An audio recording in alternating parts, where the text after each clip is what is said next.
PhD की उपाधि आज लेने वाले हैं। मैं आप सबको आज इस अवसर के ऊपर बहुत बहुत बधाई देता हूं, शुभकामनाएं देता हूं।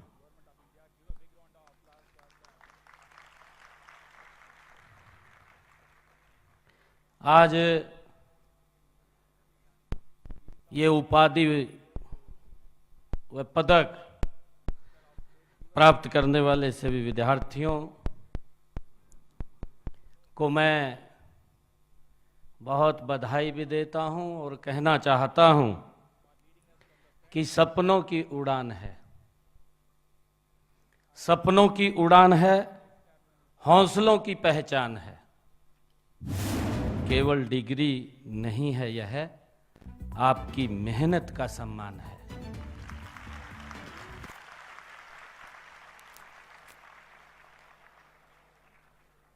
मैं आपको, आपके माता पिता को बहुत बहुत बधाई देता हूं, बधाई के पात्र हैं, जिन्होंने आपको इस मंजिल तक पहुंचाने में अपना खून पसीना लगाया है।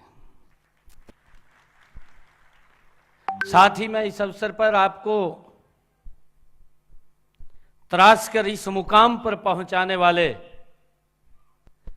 हमारे शिक्षकों को भी मैं बहुत बहुत हार्दिक बधाई और शुभकामनाएं देता हूं। मुझे खुशी है कि इस दीक्षांत समारोह में हमारे भारत के हीरो, जिन्होंने भारत का गौरव ऊंचा किया है, ऐसे विश्व विख्यात वैज्ञानिक डॉक्टर, पूर्व में जो अध्यक्ष रहे इसरो के डॉक्टर एस सोमनाथ जी, आज हमारे कुरुक्षेत्र यूनिवर्सिटी में उनको मानद उपाधि से और गोयल पीस प्राइज से सम्मानित किया गया है। इसके लिए मैं इनको भी बहुत बहुत बधाई और शुभकामनाएं देता हूं। मुझे खुशी है कि प्रत्येक भारतवासी अंतरिक्ष क्षेत्र में चंद्रयान 3 की सफल लैंडिंग में आपके योगदान को गौरवान्वित महसूस कर रहा है। मुझे ये भी खुशी है कि जब साउथ पोल के ऊपर चंद्रयान 3 की लैंडिंग हो रही थी, पूरा देश टक टक की आंखें लगाए हुए देख रहा था, और जब सफल लैंडिंग साउथ पोल के ऊपर हुई तो एक अलग दीपावली का माहौल पूरे देश के अंदर था। इसके लिए मैं आपको बहुत बहुत बधाई देता हूं, शुभकामनाएं देता हूं। कुरुक्षेत्र विश्वविद्यालय का ये 34वां दीक्षांत समारोह है। मुझे खुशी है कि इस विश्वविद्यालय की आधारशिला हरियाणा बनने से 1 दशक पहले रखी गई। भारत के पहले महामहिम राष्ट्रपति महोदय डॉक्टर राजेंद्र प्रसाद जी ने सन 1956 में इसकी आधारशिला रखी, और इस तरह विश्वविद्यालय ने विकास की एक लंबी यात्रा वो की है। मुझे आज यह बात कहते हुए गर्व की अनुभूति हो रही है कि हरियाणा प्रदेश ने शिक्षा, खेल, सांस्कृतिक शोध, औद्योगिक क्षेत्र में प्रगति कर अग्रणी भूमिका के रूप में भारत में हरियाणा की एक अलग पहचान बनाई है। मैं इस पहचान में हरियाणा के कुरुक्षेत्र विश्वविद्यालय का महत्वपूर्ण योगदान है, इसकी मैं सराहना करता हूं, आप सबको बधाई देता हूं। हमने ऐसे ही संस्थानों की क्षमता के बलबूते नई शिक्षा नीति को पूरी तरह से लागू किया है। अभी जब नई शिक्षा नीति की बात चल रही थी तो उसमें कुरुक्षेत्र विश्वविद्यालय ने 2025 का एक टारगेट रखा कि 2025 तक न्यू नेशनल एजुकेशन पॉलिसी को हम लागू कर देंगे और मुझे खुशी है कि उसको पूर्ण रूप से वो लागू हुआ है, ये संकल्प लिया है। और मुझे ये भी खुशी है कि हमारे सामने गुणवत्ता पर शिक्षा प्रदान कर विश्व स्तरीय संस्थानों में शामिल होने की एक बड़ी चुनौती भी है। राज्य का पहला विश्वविद्यालय होने के नाते हम इस चुनौती कुरुक्षेत्र विश्वविद्यालय को हम सौंपते हैं और जो गति से इसको आगे बढ़ाने का वो काम करेंगे। मुझे ये भी खुशी है कि हमारा प्रयास रहा है कि प्रदेश के हर युवा को उसके घर के आसपास ही उच्चतर शिक्षा मिले। हम जब देखते हैं, क्योंकि मुझे आज इस अवसर के ऊपर ये बताते हुए बड़ी खुशी भी हो रही है, मैं जब कई कॉलेजों में मेरा जाना हुआ, लगातार किसी न किसी कहीं न कहीं कॉलेज के अंदर हम जाते हैं। हमने पिछले दिनों एक टारगेट लिया, क्योंकि बहुत सारी बेटियां वो एजुकेशन से वंचित रह जाती थी, उनका मन करता था कि हम पढ़ें। परिस्थितियां इस प्रकार की सामने आती थी कि माँ बाप दूर नहीं भेज सकता था और वो उस शिक्षा से वंचित रह जाती थी। हमने पिछले 10 वर्षों में हरियाणा का पूरा एक रोड मैप तैयार किया और रोड मैप तैयार करके हर 20 किलोमीटर के ऊपर एक राजकीय महाविद्यालय खोलने का निर्णय हमारी सरकार ने लिया। और मुझे खुशी है कि देखते ही देखते इन 10 वर्षों के अंदर हर 20 किलोमीटर के ऊपर हरियाणा में एक राजकीय महाविद्यालय वो खुल गया है। और जब हम उन कॉलेजों के अंदर जाते हैं, मुझे ये भी खुशी है जब मैं बेटियों से बात करता हूं और बेटियां बताती भी हैं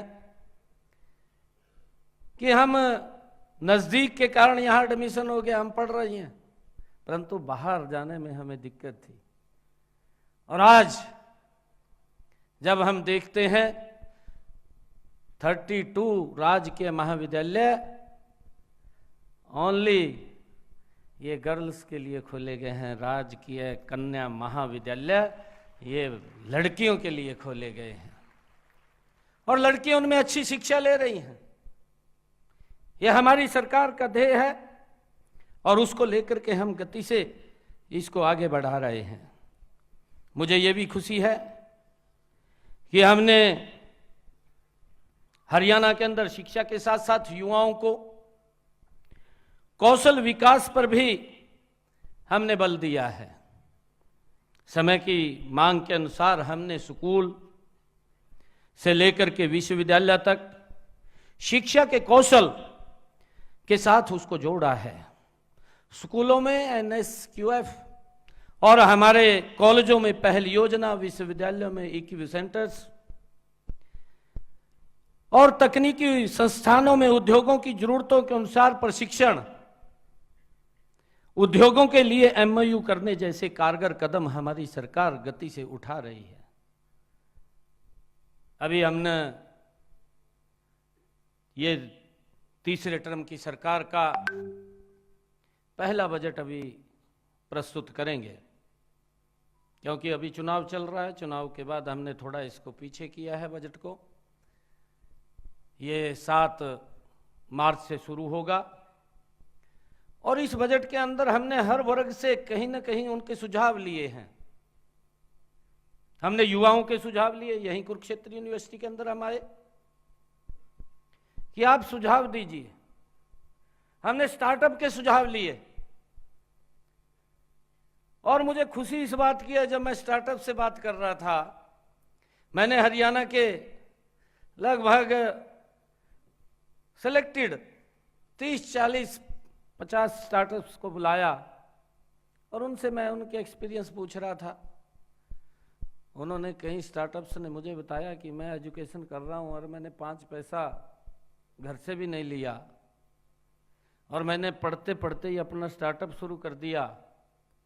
छोटे से शुरू किया था और आज मेरे स्टार्टअप की टर्नओवर 100 करोड़ को क्रॉस कर गई है।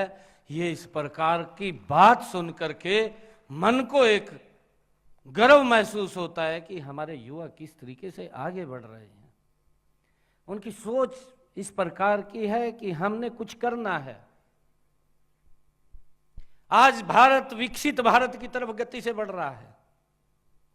हम देख रहे हैं कि आदरणीय नरेंद्र मोदी जी का जो विजन है, आदरणीय मोदी जी की जो सोच है कि भारत ये 2047 तक विकसित राष्ट्र बने।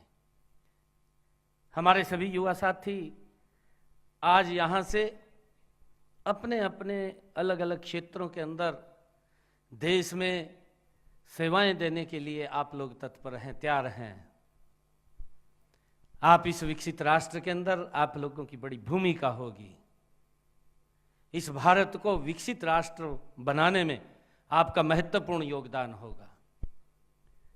मुझे यह खुशी है आप लोगों के बीच में बताते हुए कि आदरणीय प्रधानमंत्री जी का जो विजन है, आदरणीय प्रधानमंत्री जी ने जो कहा कि हमने 2047 तक ये विकसित राष्ट्र बनाना है।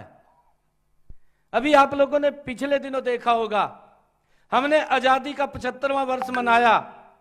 हम संविधान का 75 वर्ष पूरे हो गए हैं, उसका गौरव दिवस के रूप में मना रहे हैं।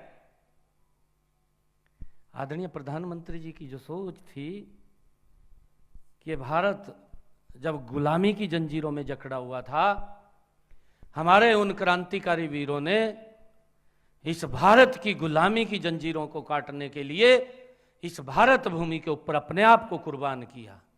वो ऐसे महानायक थे, वो ऐसे महान क्रांतिकारी वीर थे जिनकी सोच थी आने वाली पीढ़ियां हमारी सुरक्षित रहें। हम जो कष्ट सहन कर रहे हैं उनको वो कष्ट सहन न करना पड़े। और प्रधानमंत्री जी ने उस विजन को ध्यान में रखते हुए कहा कि जब हम आजादी का 100वां वर्ष मनाएंगे, 2047 में देश का 100वां वर्ष होगा, तो मेरे उन क्रांतिकारी वीरों के सपनों का भारत होगा, उसको हम आगे बढ़ाने का काम करेंगे। ये सोच आदरणीय प्रधानमंत्री जी की थी और हम सब ने उसको लेकर के इस देश में आगे बढ़ाने में अपनी अहम भूमिका अदा करनी है। आज इस अवसर के ऊपर मैं आप सबको बहुत बहुत बधाई भी देता हूं, शुभकामनाएं भी देता हूं। नौजवान साथियों, मैं कहना चाहूंगा कि आधुनिकता के इस दौर में सभी क्षेत्रों में कंपटीशन बढ़ रहा है। कंपटीशन के स्वयं हमने कहीं भी किसी को मात देनी है तो हमने अपना बेटर देना पड़ेगा। बेटर देंगे, हम आगे बढ़ जाएंगे। मुझे ध्यान में आ रहा है इन्हीं 10 वर्षों के अंदर हमारे हरियाणा के अंदर किस प्रकार की स्थितियां थी। हरियाणा के अंदर अगर नौकरी भी लेनी होती थी तो नौकरी लेने के लिए भी माँ बाप को किसी विधायक, किसी मंत्री, किसी मुख्यमंत्री के चक्कर काटने पड़ते थे। ना काटने पड़ते हो तो आप उस समय के दौर को ध्यान में करके सोचिए, जो वो समय था। और समय लंबा भी नहीं था, ये 2014 से पहले का समय था कि एक नौकरी लेने के लिए हमें विधायक के चक्कर काटने पड़ते थे, मंत्री के पास जाना पड़ता था या मुख्यमंत्री के चक्कर काटने पड़ते थे, तब जाकर के कहीं सोच सकता था माँ बाप कि मेरे बेटे को, बच्चे को, बच्ची को नौकरी लग जाएगी। युवाओं के अंदर एक अविश्वास पैदा हो रहा था कि नौकरी पढ़ने से नहीं, नौकरी तो किसी के चक्कर काटने से मिलेगी। यह अविश्वास हो रहा था। परंतु उस अविश्वास को पिछले 10 वर्षों में हमने एक मिशन मोड के अंदर काम किया और युवाओं के अंदर एक बड़ा विश्वास पैदा करने का काम किया। आज मुझे खुशी है इस बात की, हमारे जब SCS अधिकारी, जब उनकी ट्रेनिंग खत्म होती है और मैं उनके बीच में जाता हूं, SCS अधिकारी के, वो मुझे बुलाते हैं। जब मैं उनके बीच में बात करने के लिए जाता हूं और परिचय होता है, तो परिचय में एक बात वो बोलते हैं कि मैं एक गरीब परिवार की बेटी हूं और इस सरकार के कारण बिना पर्ची खर्ची के SCS अधिकारी लग गई हूं। ये विश्वास युवाओं के अंदर बड़ा है। और ये वैसे नहीं है, कहीं बोल देते हैं कि भाई इसमें क्या है, हमने तो मेहनत किया। भाई मेहनत किया, उसका फल लगना चाहिए, हम इसको बात को मानते हैं। अगर हमारा युवा मेहनत कर रहा है तो उस मेहनत को कौन नीचे करे, कौन उसको मेहनत को ग्रहण लगा दे? बच्चे की मेहनत को फल लगना चाहिए।